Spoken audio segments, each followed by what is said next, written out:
Coach Anae is recently hired here.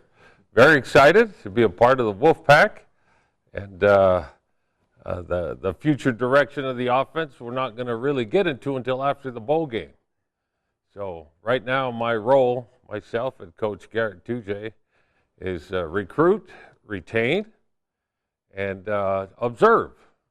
So as demonstrated today, no, there's no on-the-field coaching and no role along that line. One of a resource and supportive role. So with that, be happy to take any questions anybody might have. How would you describe your offensive philosophy? Offensive philosophy. Move the ball and score points as well as you possibly can with all you got. I was going to say, in an age where everybody's throwing passes every other down, how important is balance in offense? Well, I'm a lot like guys I've worked with. Balance only matters when it works. When it doesn't work, then balance becomes an issue. So balance, yes, let's balance it out to where we're doing things that actually move the dial and that works. You say one of your things you're doing is observing right now. What have you observed about this Wolfpack team since you've gotten here? Oh, man, very competitive, and this group has been well recruited. That is obvious. Yes. When you were looking at making this move, what were some of the things that stood out about this program? Well, in my world, it goes fast. So the decisions had to be made real quick. I don't want to say rash, but quick. And I will say the strength and the stability was probably the two things that brought me here very quick. Will the offensive players have to learn new terminology? It's the same stuff. But yes, the terminology will be different, so there will be a ton of learning curve. But like I said, the best opportunity for the bowl game is to keep what they're doing.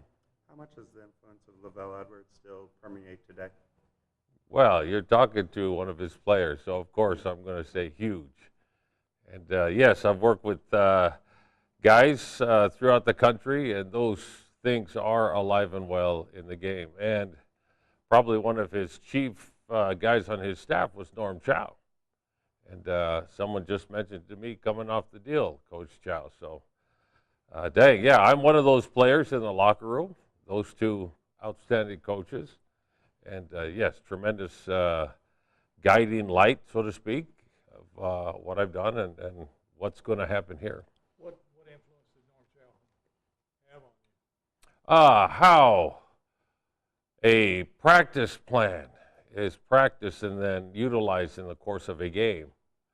And as a young coach, sat right next to him for a couple of years and observed that in real time. As a player, he would orchestrate the practice plan. So experienced both sides of that coin with Coach Edwards and with Coach Chow. And I wouldn't be here today if I wasn't a student of that process of how they did it. You played with three great quarterbacks at BYU. You've coached a bunch of great quarterbacks. What do you kind of see in that position? What was the it factor that makes a good quarterback? Well, I do think the experience that as a player and then the flip side as a coach. First you want to recruit the best players you can at that spot. And then you want to open it up for competition and treat that spot like the other spots on the team with competition. You know, they say iron sharpens iron. And, you go from Mark Wilson to Jim McMahon to Steve Young to Robbie Bosco, and there's just, before that and behind that, they're all Americans that, every one of those guys want to play.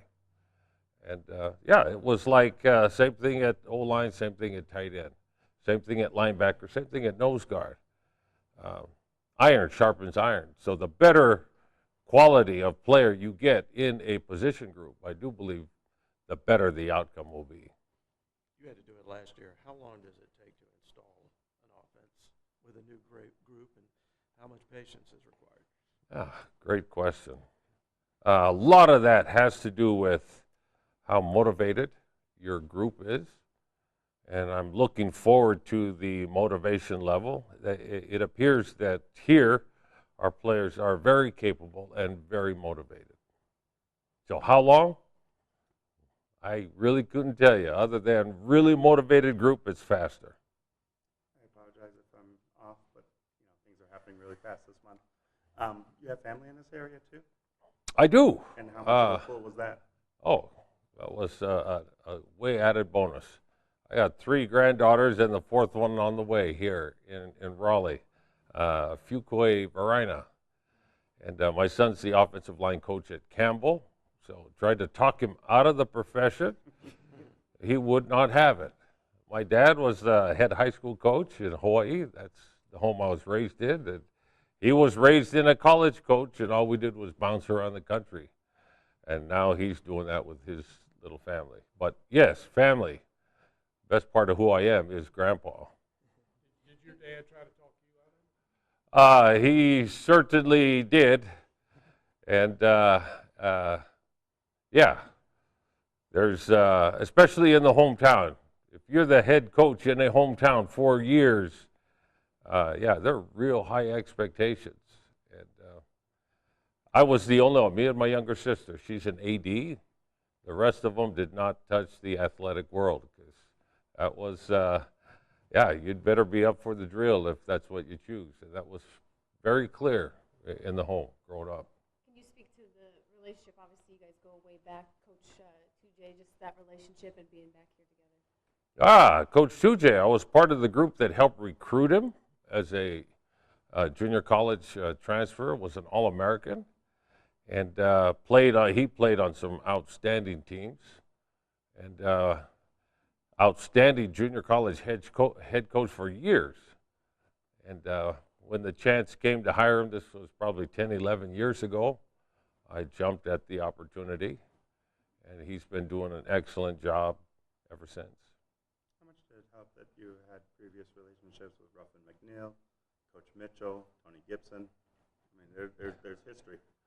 Yes, there is. And trust. Trust is something that you develop. It's consistency over time. And there's been, yes, a lot of time put in with relationships with people. And so even though I had never worked with Coach Dorn, I've always admired how the program was run from the opposing sideline.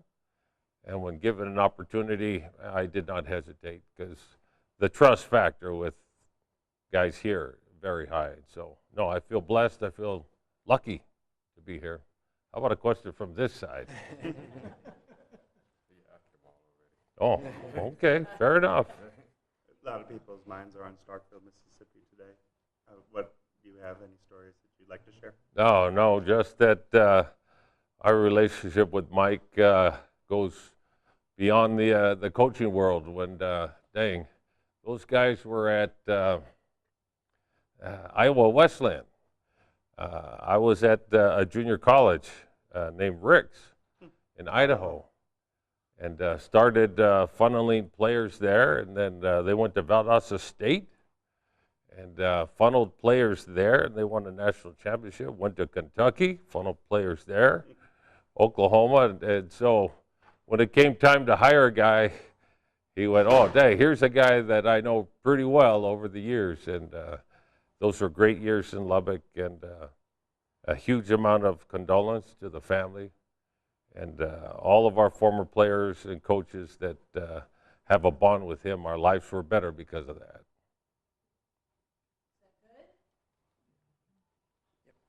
All right, thanks, guys. I'm not just going to walk away from